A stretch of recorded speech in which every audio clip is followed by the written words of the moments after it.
how do we actually do this? We've given everything URI, we have multiple data sets. How do you actually link those data sets together? Unfortunately, there's no one solution, so we've broken it down in a few different strategies we've used. So the ideal scenario is that you reuse URIs in different data sets. If we create a URI for John Smith in the institutional knowledge graph, everyone else reuses that same URI, so there's no confusion that John Smith in my data set is the same person as John Smith in your data set. Of course, that does not always happen. Another option, what we're calling our pretty good technique here, is that you match on what we like to call hooks. So these would be things that are institutionally recognized identifiers like usernames for people, maybe location identifiers for rooms, things like that, where you might have two different data sets using two different URIs, but you've got some kind of attribute you can use to say pretty confidently these are the same thing. Then we have our probable technique, which you could probably call educated guesses. You're not 100% sure, but it's better than nothing. And then there's always manual review is sometimes required. You need a human being to go in and look and say, yes, these are the same thing. So looking into those, our ideal scenario here, when we say we're reusing URIs, you can see if we have two data sets, data set 1 and data set 2, I've got person B. Schrader in data set 1 where I've said this is a person and here's her name. And then in data set 2, maybe I'm looking at documents and I say this document was created by person B. Schrader. Because I'm using that same URI in both cases, there's no confusion. We know this is the same person. So great.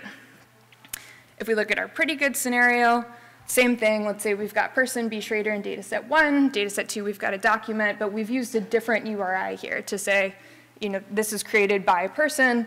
But we've got some kind of hook, like a username, where we've left that in both data sets. So we can say, all right, this person in data set 1 with this URI and this person in data set 2 with this other URI, same person, probably. Then we get into our probable scenario, where we're kind of making educated guesses here. So in this case, we have to kind of come up with matching rules or algorithms to try to determine whether something's the same.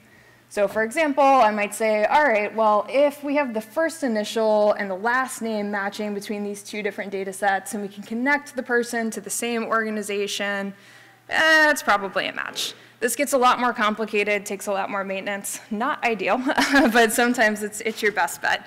And if you have enough information, you can still make pretty good guesses about, you know, whether two things are the same in different data sets. And then finally, another example is just matching on labels. So going back to Anne's OCO2 example from the beginning, if we have two different data sets where we're talking about a project, we can maybe look and see are there any kind of combinations or matches between labels. We do a lot of this with the institutional knowledge graph since we've spent some time kind of connecting or making this foundational layer of projects and people. And then finally, sometimes we have to do manual review. So in this very unlikely scenario, let's say we have two best Schraders. One is best P. Schrader, one is best X. Schrader. And we know that this document was created by just a B. Schrader. You might need a human being who can go in and say, you know what, I know something about KM World, and I know that the person going to KM World is the best P. Schrader, so that's probably our match. Obviously, this is an incomplete data set because I did not make this presentation by myself, and should also be in here, but hopefully this gets the point across.